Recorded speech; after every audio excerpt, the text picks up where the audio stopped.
الباب الثامن: السياحة على سفح جبل رنجاني، إندونيسيا. هناك في إندونيسيا تقع جزيرة لومبوك التي تعتبر من بين أكثر الوجهات ذات الشعبية العالية لدى السياح على مستوى العالم ككل. إنها معالم تخلص جمال الطبيعة، ومن إحدى الأماكن التي لا بد زيارتها في لومبوك هي جبل رنجاني.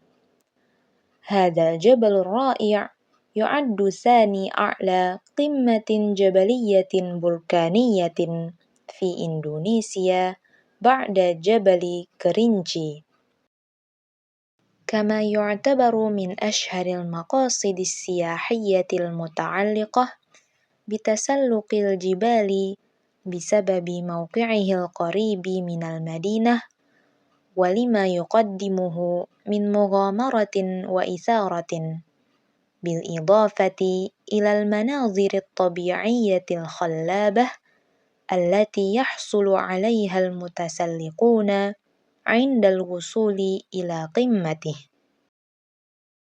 كما يعد جبل رنجاني الذي يبلغ ارتفاعه 3762 متر من أنشط البراكين في إندونيسيا تماما، مثل جبل برومو في جاوا، حيث يقذف حمامه لمسافة تصل إلى 50 كيلومتر، مما شكل بحيرة بركانية رائعة تسمى سجارة أنك أو بنت البحر، والتي تحتوي الكثير من منبع المياه الشاخنة.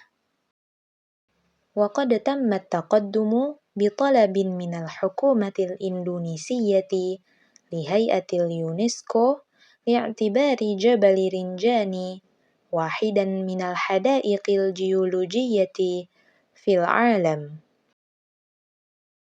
أما عند أفضل أوقات العام للسياحة في جبل رنجاني فينطبق عليها ما ينطبق عن بقية مناطق إندونيسيا، حيث يتحكم المناخ بشكل كبير في تدفق حركة السياح، فالأغلبية تفضل زيارة الجبل في الفترة من شهر مايو إلى نوفمبر، وذلك خلال موسم توقف الأمطار وزيادة أعداد السياح لتجنب مخاطرة التسلق أثناء نزول المطر، الذي قد تضطر معه الحكومة المحلية إلى إغلاق المنطقة نهائيا منعا لوقوع الحوادث، كما يحدث غالبا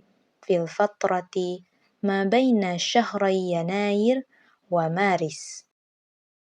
من الأنشطة السياحية التي يمكن القيام بها في منطقة جبل رنجاني، بالإضافة إلى مغامرة تسلق الجبل ومشاهدة البحيرة البركانية سجارة أنك، حضور مهرجان مولان باكلم، أحد الطقوس السنوية للهندوس في إندونيسيا، والتي ترجع إلى القرن ال18 عندما تم غزو مدينة لومبوك، حيث يتجمع مئات رواهب الهندوس بزيهم الأبيض للعبادة عند البحيرة.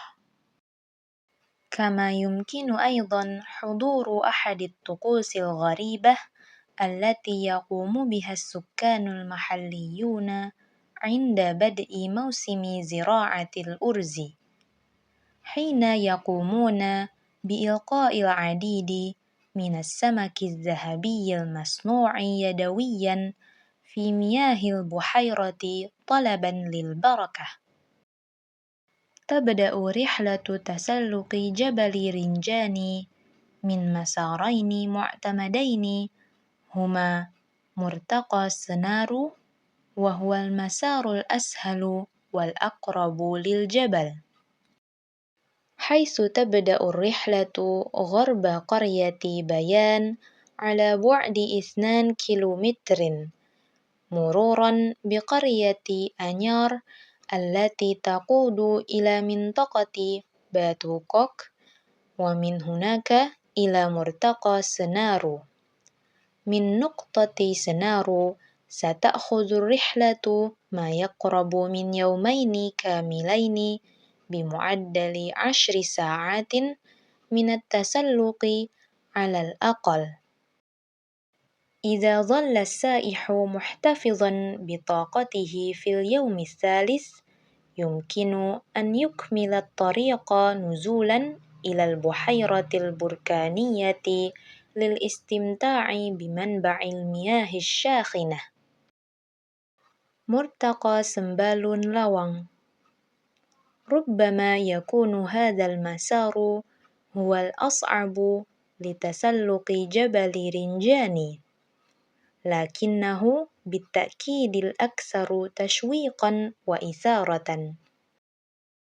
ويقع نقطة الارتقاء إلى الشرق من الجبل، لكنه غير مأهولة بالمرة، لذلك يفضل اصطحاب مرشد أو دليل يعرف اتجاهات الأماكن.